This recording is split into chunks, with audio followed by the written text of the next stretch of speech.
नमस्कार दोस्तों, आज की कहानी है समदन जी। अब आप 100 बार नाक रगड़ो, तब हम अपनी बेटी को विदा करेंगे। आपको जो भी बोलना है सबके सामने बोलो। अतुल, मेरा पूरा परिवार यहाँ एकत्रित है। साथ ही साथ मैं वीडियो कॉल पर आपके परिवार के सदस्यों को ले लेती हूँ। सारी बातें आमने सामने हो जाएं तो ज़्यादा अच्छा है, दीप्ति ने अपने पति अतुल से कहा, जो कि दीप्ति को विदा करवाने उसके मायके आया हुआ था।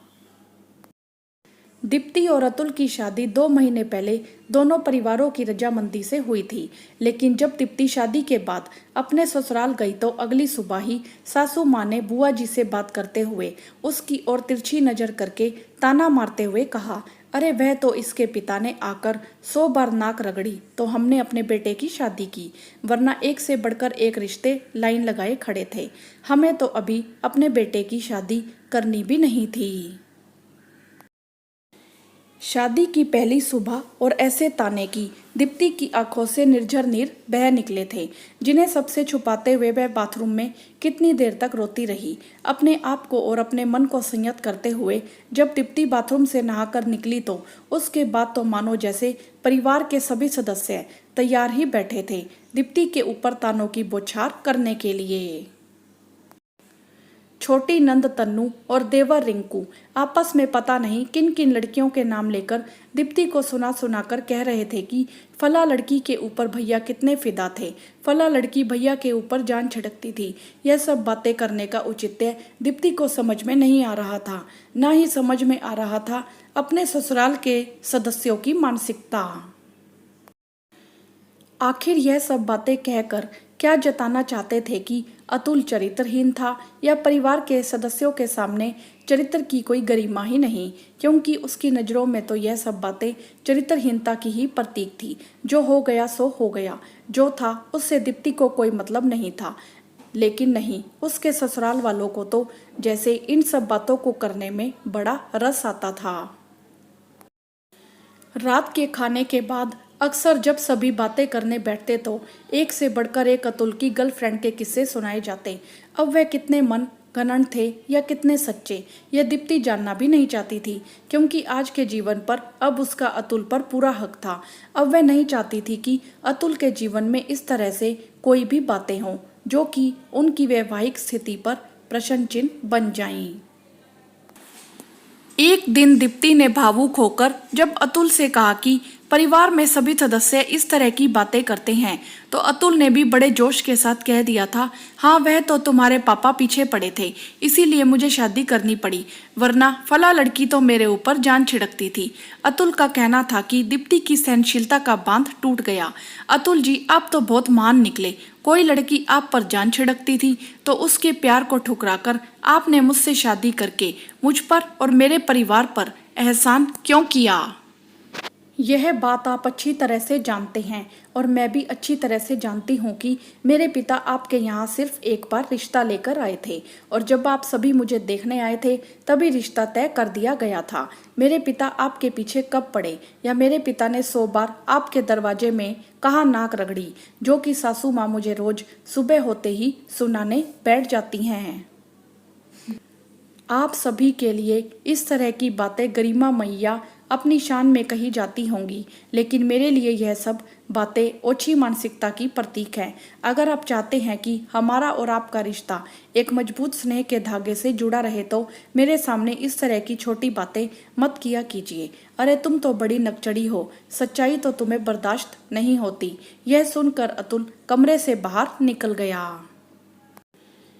अब तो यह बात दीप्ति के आत्मसम्मान की हो गई थी, इसीलिए आज जब अतुल दीप्ति को विदा करवाने आया तो यह बात दीप्ति ने अतुल के परिवार वालों को सामने वीडियो कॉलिंग पर अपने पिता से कही। पापा, आप क्या 100 बार नाक रगड़ने अतुल के घर गए थे, जो इनके परिवार वालों ने आप पर रहम कर मेरी शादी अतुल से करके हमारे परिवार के ऊपर एहसान किया? अतुल को दीप्ति के इस तरह के व्यवहार की उम्मीद नहीं थी, तो उसकी घिघी सी बन गई। कुछ भी कहने में वह हकला रहा था। अरे दीप्ति, यह सब मजाक की बातें तुम ऐसे कैसे यहाँ पर लेकर बैठ गई? तुमको इतनी भी अक्ल नहीं कि घर परिवार की बातें इस तरह बाहर नहीं की जाती? क्यों अतुल, जब आप अपने पूरे परिवार के साथ मिलकर इस तरह की बात कर सकते हो तो क्या मैं अपने परिवार के सदस्यों से यह पूछने का हक भी नहीं रखती कि सच्चाई क्या है? आप सभी से हाथ जोड़कर विनती है कि अब जो भी कहना है मेरे परिवार वालों के सामने कहिए। सच्चाई क्या है? क्या सचमुच मेरे पिताजी 100 बार नाक रगड़ने आए थे? यह बात सच है, और अगर नहीं तो आप सभी अपने इन शब्दों के लिए मेरे पिता से अभी माफ़ी मांगेंगे। दीप्ति की सासू माँ ने गुस्से से फ़ोन काट दिया। जो बातें वह बड़ी अकड़ और शान के साथ कहती थी, यहाँ तो बहू ने उसको नीचा दिखा दिया। सच्चाई क्या थी? क्या वह नहीं जानती थी? लेकिन पता नहीं उसके किस अहम को पुष्टि मिल रही थी दीप्ति से इस तरह की बातें करने पर। अतुल के फोन से दीप्ति के पिता ने फिर से फोन लगाकर कहा, समधन जी, पूरी बात ना करके फोन काट देना किसी बात का हल नहीं है। या तो आप मेरी बेटी की बातों का जवाब दीजिए, या फिर समधन जी अब आप 100 बार नाक रगड़ो, तब हम अपनी बेटी को विदा करेंगे। यह कहकर दीप्ति के पिता ने फोन काट दिया। दामाद जी, आप भी सम्मान से अपने घर वापस जा सकते हैं।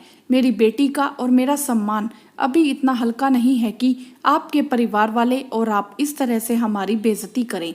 शादी विवाह हमेशा दोनों परिवारों की रजामंदी से तय होता है, लेकिन किसी एक परिवार की गरज बताकर उस पर एहसान करने की फितरत रखने वाले परिवार की सोच पर मैं आश्चर्यचकित हूँ। अब जब समधन जी अपने कहे शब्दों को वापस लेंगी और माफ़ी मांगेंगी, तभी मैं अपनी बेटी को विदा करूंगा। मुझे मेरी बेटी बोझ नहीं है। अतुल भी अपना सा मुंह लेकर दीप्ति के बगैर घर वापस आ गया। अपनी झूठी शान बगारना उसको और उसके परिवार वालों को महंगा पड़ा। अपने आप को इस तरह की बातों में शामिल करने पर वह अपराध बोध से गिर गया था। जानबूझकर अपनी पत्नी को मानसिक रूप से ठेस पहुंचाकर उसे ऐसा लग रहा था कि जैसे बहुत बड़ा अपराध हो गया। अब वह पश्चाताप की आग में जल रहा था। अतुल का दीप्ति के बगैर वापस घर पहुंचने पर जब उसके पिता रमाशंकर जी को परिवार के सभी सदस्यों की करतूत पता चली तो वे बहुत शर्मिंदा हुए। बात सचमुच बहुत गंभीर थी। किसी भी गलत बात को बार बार कहकर सामने वाले को आहत करना, उसके आत्मसम्मान को ठेस पहुंचाना सचमुच छोटी मानसिकता का प्रतीक था। तुरंत ही उन्होंने दीप्ति के पिता को फोन लगाकर माफ़ी मांगी और कहा कि आइंदा से अब कभी उनके परिवार का कोई भी सदस्य इस तरह की बात नहीं करेगा। साथ ही साथ उन्होंने यह भी आश्वासन दिया कि अगर कभी दीप्ति को परिवार के किसी भी सदस्य से कोई भी परेशानी होगी तो वह अपना पिता समझकर उनसे कहेगी। आखिर ब्याह के बाद कौन पिता अपनी बेटी को अपने घर रखना चाहता है?